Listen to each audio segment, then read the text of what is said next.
Sziasztok! Ebben a videóban ismételten gyerekkori kedvenceket fogok készíteni, egy főételt és egy desszertet. A főétel az egy ilyen sült máj lesz, fokhagymással és rizibizivel, és ami miatt nagyon szerettem ezt a sült májat gyerekkoromban, az az, hogy ez ilyen paprikás lisztes panírban van. Én most azt csináltam még előtte, hogy tejbe beáztattam, és majd le fogjuk csepegtetni, meg szárazra törölgetni. De a lényeg, hogy egy ilyen paprikás lisztes bundát kap, és ezt olajban fogom majd kisütni, és a tetejére kerül majd fokhagyma, így nyersen.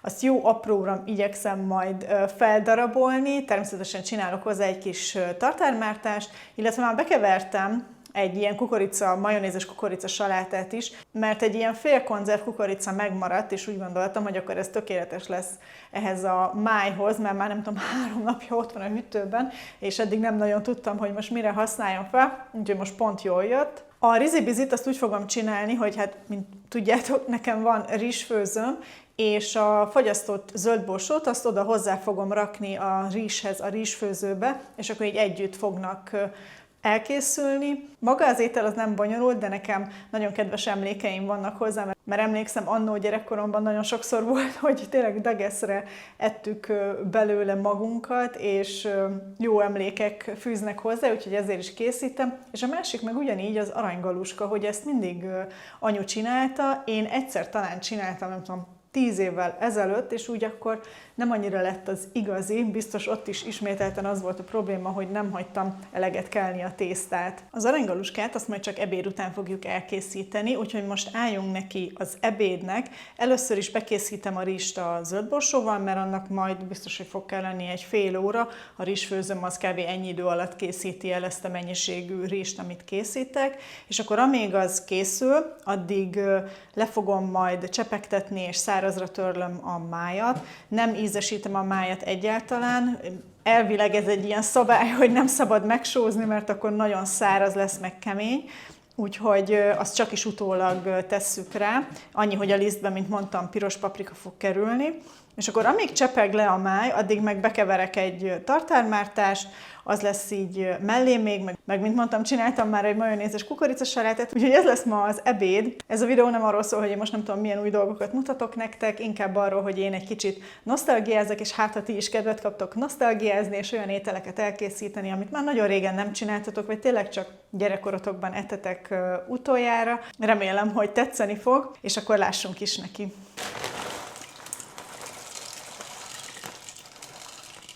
Amúgy a múltkori videómat is, ahol ugyanígy gyerekkori kedvenceket készítettem, azt is nagyon sokan szerettétek, meg annak örültem a legjobban, hogy megírtátok, hogy nálatok mik voltak a nagy kedvencek. Mindig kapok innen is ötletet, hogy közben elfogy a majonéz, szóval mindig kapok tőletek is ötletet arra, hogy mit csinálhatnék én legközelebb, vagy kipróbálni, amit ti írtok. Lehet, hogy amúgy majd egyszer dedikálok annak videót, hogy azokat az ételeket csinálom meg, amit ti ajánlottatok, vagy a ti kedvencetek. Ha szeretnétek, hogy legyen ilyen, akkor írjátok meg kommentben, mert nagyon szívesen csinálok ilyet is, hogyha több mindenkit érdekel. A tartármártás nálam az kb. Nem tudom, 5 elemből áll. Majonéz, tejföl, mustár, sóbors, nem viszem túlzásba. És akkor így fokozatosan kóstolgatom. Nem csinálok túl sokat általában így egyszerre, mert inkább mindig, hogyha elfogy, akkor keverek be újra, mint hogy túl sok legyen, és akkor meg nem fogy el.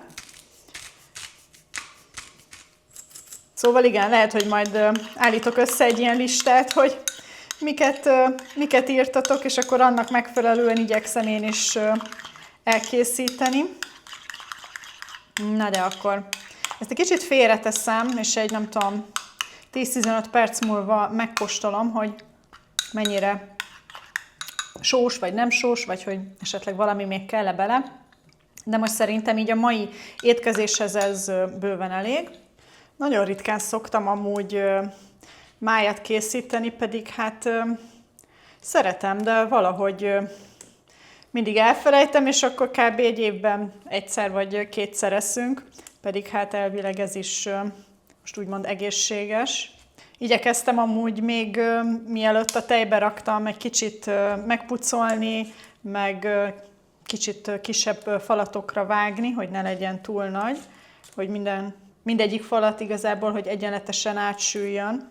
És akkor még így is egy kicsit megnyomkodom, és akkor szerintem ez már így jó lesz. Hát most nem viszem túlzásba, rakok ide 3 evőkanál lisztet, és akkor rakok hozzá 1 teáskanál paprikát. És akkor megforgatjuk a lisztben, jó alaposan. Ilyenkor, főleg a májnál, mivel ritkán dolgozom vele, egy picit attól félek, vagy hát azt nem tudom, inkább azt mondom, tehát persze az ember fél is, de hogy azt nem tudom, hogy mennyi idő után sül át úgy tényleg. És elvileg nem kell neki sok, majd lehet, hogy az lesz, hogy 1-2-t megcsinálunk, és akkor azt felvágom, hogy lássam, hogy milyen a belseje, és akkor abból tudni fogom, hogy kb. Mennyi ideig süssem.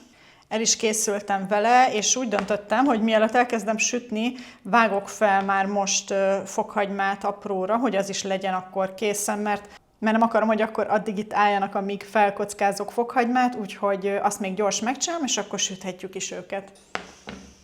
Hevítem is az olajat már. Annyit szerettem volna még mondani, hogy amúgy ezt a receptet, amit anyu csinál, nem igazán találtam meg online, mert mindenhol inkább ilyen, még a sült májat is ilyen, nem tudom, hagymásnak, meg szaftosnak írják, tehát sehol sem találtam meg igazán a megfelelő receptet, és nem szerettem volna anyuval egyeztetni előtte, mert úgy gondoltam, hogy úgy a legjobb, hogyha megpróbálom megcsinálni a saját emlékezetemből, úgyhogy bízom benne, hogy tényleg olyan lesz, mint amit anyu csinált régen.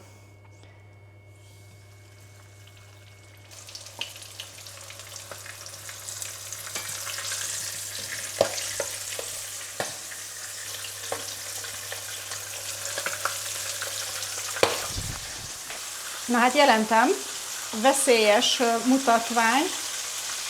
Nem tudom, hogy lehet elérni azt, hogy ne pukkadjanak így a májdarabkák. Gyors, lefedem. Uha, jó.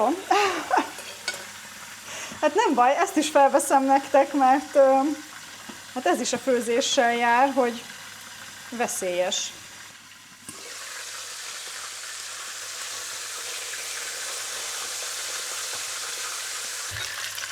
Na most azt csinálom, hogy ezt a nagyobb darabot megnézem, hogy átsülte már belülről, mert akkor a többi már biztos, hogy jó, mert azok kisebbek.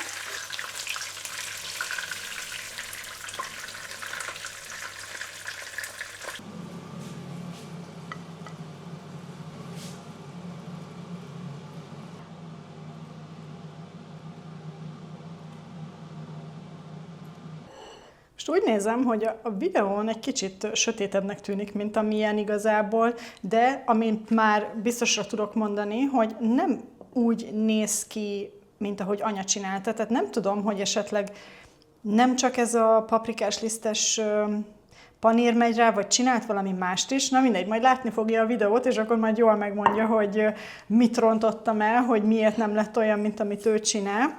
Na mindegy, most egy kicsit megsózom. Felaprítottam a fokhagymát, ezt jó fokhagymásan kell enni, és rakok ide a tányér szélére egy kis tartármártást. Az biztos, hogy a máj nem a legszebb étel, amit szerintem tálalni lehet úgy igazából, de bízom benne, hogy finom lett, úgyhogy kóstoljuk meg. Gyönyörűen átsült a belseje, rakok rá egy kis tartárt még, és akkor megkóstoljuk.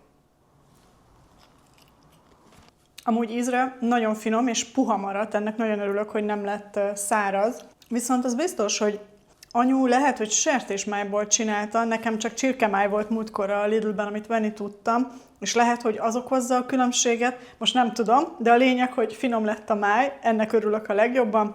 A rizs biztos, hogy jó, hisz hát nem most főztem először rizst. Megebédelünk, rendet rakok, mert azért itt durrantak dolgok sütés közben, úgyhogy egy kicsit eltakarítom itt a dolgokat, és akkor nekiállunk az aranygaluskának. Akkor lássunk is neki az aranygaluskának. Ide készítettem már minden hozzávalót, igazából egy édes kelt tésztát készítünk. Itt van már ebben a tálban a liszt és egy csipet só. Ide készítettem cukrot, egy tojást, egy kis olvasztott vajat, és éppen itt éledezik a langyos tejben az élesztő egy pici cukorral, és amint az élesztő felfutott, akkor minden megy ide bele egy helyre, jól összedagasztjuk, és akkor azt hagyjuk egy órát minimum pihentetni. Mivel elég jó idő van ma, ezért bízom benne, hogy egy óra alatt kb. Meg is kell, és akkor lehet nyújtani és szaggatni. A bevásárlós videómban láthattátok már, hogy most én nem fogok hozzá eredeti vanília sodót készíteni, hanem vanília pudingot fogok főzni.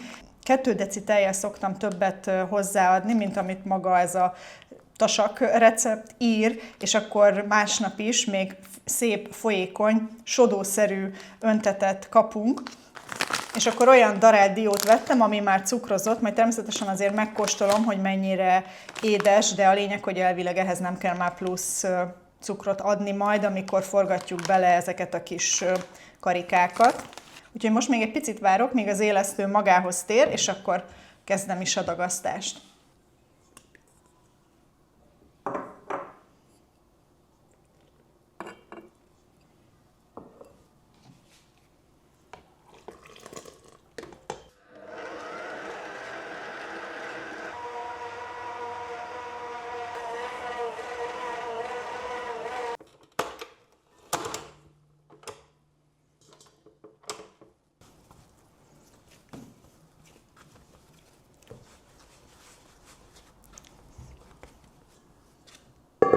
És akkor ugyanide visszarakom, nem kenek össze most egy másik edényt emiatt, és akkor hagyom, hogy pihenjen.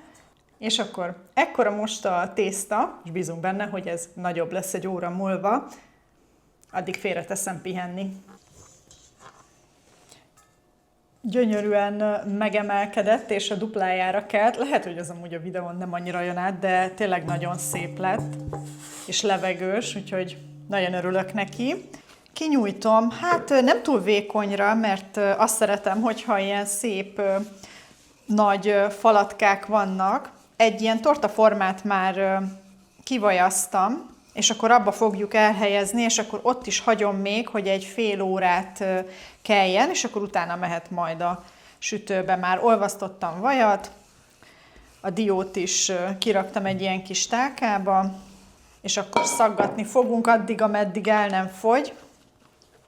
Tehát kb. Ilyen vastagra hagytam meg, és addig ezeket így ide félre rakjuk. Tehát ilyen kis pogácsák most, de remélhetőleg ezek is majd még egy kicsit nagyobbra kelnek. Amik megmaradnak ilyen kis cafatok, azokat meg majd újra összegyúrom, és akkor azt is felhasználjuk, tehát semmi nem fog kárba veszni. Azt tetszik ebben a receptben, hogy nem ilyen gigantikus mennyiség lesz belőle, hanem kényelmesen meg tudjuk enni így a következő 2 napban, mert természetesen amikor anyuékkal csináltuk, vagy anya csinálta, akkor azért egy nagy tepsivel lett készítve, de hát azért az kettőnknek rengeteg, úgyhogy abban bízom, hogy ezt akkor azért tényleg frissen az ember el is tudja fogyasztani, de másnap én azt szoktam csinálni, hogy amennyit éppen ennék, azt egy picit megmelegítem a mikróban, és ugyanolyan gyönyörű puha lesz a tészta. Na hát, mint a kis pogácsák itt sorakoznak. Szuper. És akkor ezt a maradékot kicsit még így összedolgozom, és kinyújtom megint. Úgyni, abból a kis maradékból megcsinálok egy gombócot. Úgyni, és akkor így minden fel van használva, tökéletes. Ebbe a tortaformába rakom, egy picit szellősen, mert még fognak remélhetőleg nőni ezek a kis gombócok, és akkor, hogy legyen hely neki. Itt van a vaj. Na hát igyekszem úgy rakni, hogy ti is lássátok, hogy mit csinálok. Egy pici diót szórok ide az aljára, és akkor megforgattam a dióban. Most ezt úgy mondom, mint hogyha megcsináltam volna, úgy magyarázok. Csak nem tudom néha eldönteni, hogy mennyire látszik az, amit csinálok, ezért inkább elmondom.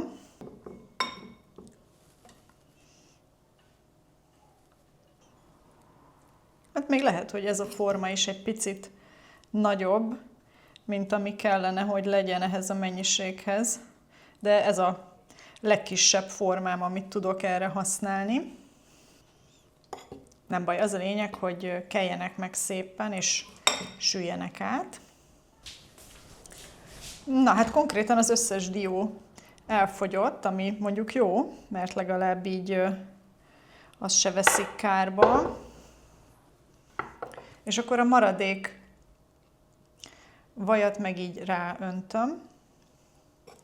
És akkor most egy picit letakarom, és hagyom egy fél órát, hogy pihenjen, aztán mehet a sütőbe 175 fokon egy ilyen 25 percre.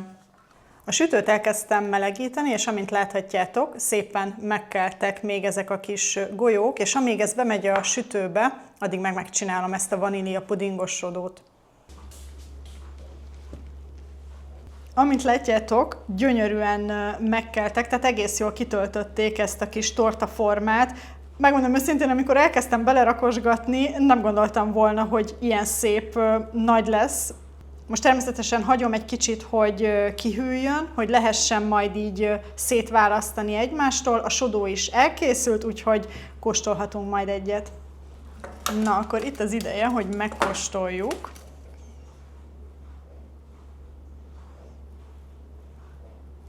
Gyönyörűen elválik egymástól, nagyon jól néz ki, szép puha lett. Kiveszek most egy adagot, rakunk rá sodót, és akkor megkóstoljuk.